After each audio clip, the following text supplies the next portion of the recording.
Ustaz, bagaimana hukumnya seorang ustadz yang mengatakan bahwa Raja Saudi keturunan Yahudi? Sopo sih ngomong ini? Rahmat Baikuni, ya kan? Al-bayyinatu alal mudda'i. Bukti harus dihadirkan bagi orang yang mengklaim sesuatu. Tidak semua orang yang mengklaim sesuatu bisa diterima. Ada orang datang ke saya, Ustadz, itu kan jam tangan saya, kenapa sampean pakai? Mana buktinya? Mana buktinya jam tangan ini milikmu?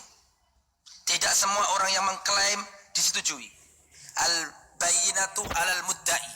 Setiap orang yang mengklaim wajib menghadirkan bayyinah. Buktinya mana? Mana buktinya? Baru kita omongkan dulu kalau ada buktinya. Oh, ada buktinya, Ustaz. Siap, mana? Itu majalah Washington Post. Siapa Washington Post? Wong kafir, wong Islam.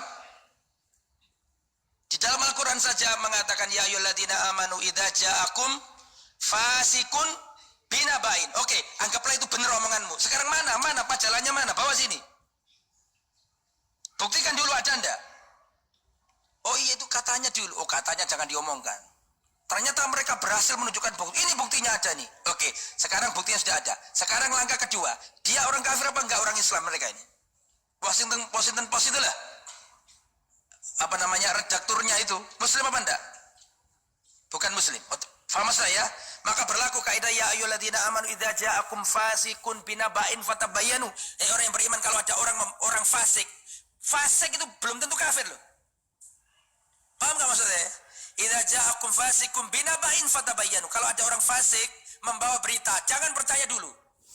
Itu orang fasik belum kafir. Apalagi ini orang kafir. Jadi enggak usah digubris orang ngomong kayak gitu. Ya, kan aneh-aneh dia ngomong itu. Ada yang lagi terbaru itu pemuda yang akan dibunuh Dajjal sudah lahir. Itu kondil mungkin iki gila. Kemudian apa? Ya, makan muncul tanduk setan. Dan itu sudah ada di negeri Mekah. Karena ada tower Zam-Zam yang berbentuknya tanduk. Kok jadi gini kan? Kok banyak yang ngikuti, itu heran saya. Ya, karena memang kebodohan itu. Ya, bagaimana alasannya nanti di negeri Najd akan muncul 2 tanduk setan. Dan Najd sekarang itu adalah Arab Saudi. Mas belajar lagi, Mas. Najd itu bukan Mekah. Tolong cari referensinya mana yang mengatakan Mekah itu Najd. Mekah itu Hijaz. Hijaz itu Mekah, Madinah, Arab Saudi bagian apa? Justru para ulama menafsiri Najd, Al-Imam Ibnu Athir menafsiri Najd adalah yani ma asrafa minal ard, dataran tinggi. Bahkan ada yang menyebutnya itu adalah kata yang dimutlakkan untuk madunal Makkah, selain Makkah. Selain Mekah itu berarti apa? Najd. Berarti Mekah Najd apa enggak? Bukan. Mekah itu orang klasik menyebutnya itu daerah apa? Hijaz. Hijaz itu bukan Najd. Najd bukan Hijaz. Jadi kalau ada orang mengatakan di Mekah, di tower Zam-Zam ada tanduk setan, ya dia yang setan, bukan tower Zam-Zamnya. Gergeten aku kok. Ya. Aneh-aneh itu loh.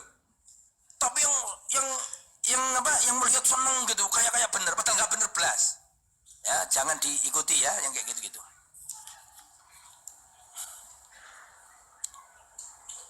Jadi Mekah itu bukan Najd, tapi Mekah adalah apa? Hijaz. Seandainya dia ngomong Najd ini adalah Riyadh, itu masih mungkin dalam artian untuk kita berdiskusi, masih nyambung. Itu nanti masih bisa kita terangkan bahwa Najd di situ itu maknanya bukan Riyadh, tapi Najd di situ maknanya adalah apa? Irak, berdasarkan penjelasan para ulama. Dan itu nanti kita bicarakan, oke, itu masih bisa diajak bicara. Tapi kalau mengatakan Mekah sebagai apa? Najd, belas gak ada ulama yang mengatakan itu. Gak ada orang mengatakan Mekah itu Najd, karena Mekah adalah apa tadi? Hijaz, ya. Jadi gak benar kalau mengatakan tower Zam-Zam di depan Ka'bah itu adalah tanduk setan. Harus dibantah orang berini.